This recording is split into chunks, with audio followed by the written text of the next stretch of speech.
2024 సార్వత్రిక ఎన్నికల్లో శ్రీకాకుళం జిల్లాలోని 7 అసెంబ్లీ స్థానాల్లో కీలకమైన అసెంబ్లీ స్థానం టెక్కలి కింజరాపు కంచు కోటలో ఈసారి ఎవరు విజయం సాధించబోతున్నారు. ఇది చాలా కీలకంగా శ్రీకాకుళం జిల్లాలోనే ప్రభావితం చేసే నియోజకవర్గంగా పేర్కొంటారు. సరే, ఈ నియోజకవర్గంలో అభ్యర్థుల బలాబలాలేంటి, గత చరిత్ర ఏంటి పరిశీలిద్దాం.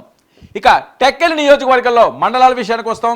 నందిగాం, టెక్కలి, సంతబొమ్మాలి, కోటబొమ్మాలి 4 మండలాల పరిధిలో ఉన్న ఈ నియోజకవర్గంలో పురుష ఓటర్లు 1,19,741 మంది కాగా స్త్రీలు 1,17,045 మంది, ట్రాన్స్జెండర్స్ 10 మంది. మొత్తం ఓట్ల విషయానికి వస్తే 2,37,202 మంది అభ్యర్థులు ఈసారి తమ ఓటు హక్కును వినియోగించుకోబోతున్నారు. ఇక రాజకీయ సామాజిక చరిత్రను పరిశీలిద్దాం. 9 సార్లు కాళింగ, 4 సార్లు పోలినాటి వెలమ, 3 సార్లు తెలగ, 1 సారి కమ్మ ఈ నియోజకవర్గం నుంచి గెలుపొందారు. ఇక 1994లో ఎన్టీ రామారావు పోటీ చేసిన గెలిచిన స్థానం ఇది. చాలా కీలకమైన స్థానం టెక్కలి స్థానం. ఇక రాజకీయ సామాజిక చరిత్రను కూడా ఒకసారి పరిశీలిద్దాం. తెలుగుదేశం 8 సార్లు ఇక్కడి నుంచి గెలగా కాంగ్రెస్ 5 సార్లు గెలుపొందింది. గత 2 ఎన్నికల్లోనూ టీడీపీదే ఇక్కడ విజయం, బోనీ చేయని వైఎస్ఆర్ కాంగ్రెస్. ఇక సామాజిక ముఖ చిత్రం విషయానికి వస్తే కాళింగల ఓటు శాతం 25% ఇక్కడ, అలాగే పోలినాటి వెలమ 17%, కాపు తూర్పు కాపు 10%, మత్స్యకారులు 9%, యాదవ 8%, ఎస్సీ 8%, ఇతర కులాలు 23% ఇక్కడ ఓటర్లుగా ఉన్నారు. ఇక టెక్కలి నియోజకవర్గం 2014 ఎన్నికల ఫలితాన్ని ఒకసారి పరిశీలిద్దాం. ఇక్కడ గెలిచింది ముందుగానే నేను ప్రస్తావించినట్లుగా కింజరాపు అచ్చెన్నాయుడు. కింజరాపుకి కంచుకోట టెక్కలి నియోజకవర్గం తెలుగుదేశం పార్టీకి కూడా.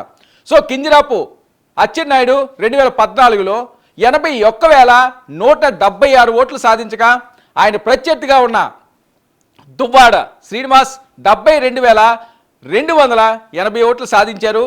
8,387 ఓట్లతో కింజరాపు అచ్చెన్నాయుడు విజయాన్ని సాధించారు.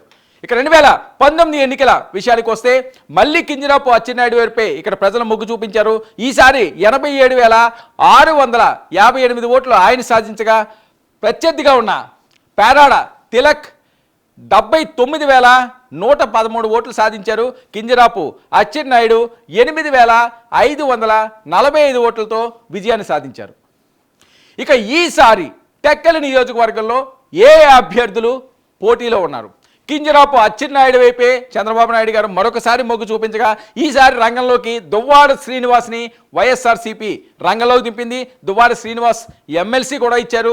ఈసారి బరిలో ఎమ్మెల్యే బరిలో ఆయన ఉన్నారు. మరి కింజరాపు అచ్చెన్నాయుడు పేరు చెబితేనే ఆయన ఒంటి కాలి మీద లెగుస్తాడు. ఇద్దరి మధ్యన ఒక యుద్ధం సాగుతుంటుంది. మరి ఇలాంటి పరిస్థితుల్లో 2024లో వాళ్ళిద్దరే బరిలో ఉండడం అన్నది చాలా ఆసక్తిగా టెక్కల ఎన్నికల్లో ఈసారి జరగబోతున్న అంశం.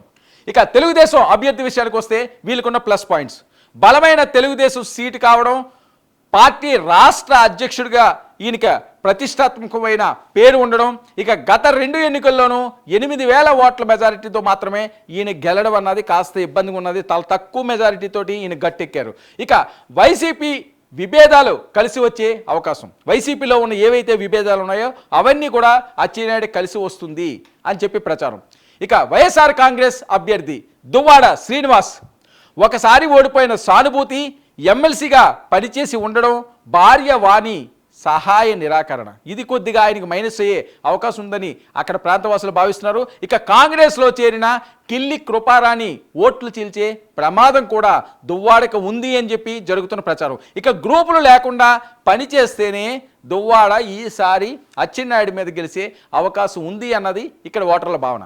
ఇక ప్రధాన అంశాలను కూడా ఒకసారి పరిశీలిద్దాం.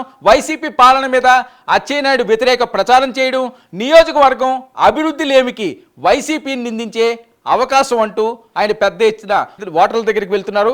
మరి అచ్చెన్నాయుడు వైపు టెక్కలి ప్రజలు ఈసారి మొగ్గు చూపిస్తారా? దువ్వాడ శ్రీనివాస్ సానుభూతి ఈసారి వర్కౌట్ అవుతుందా?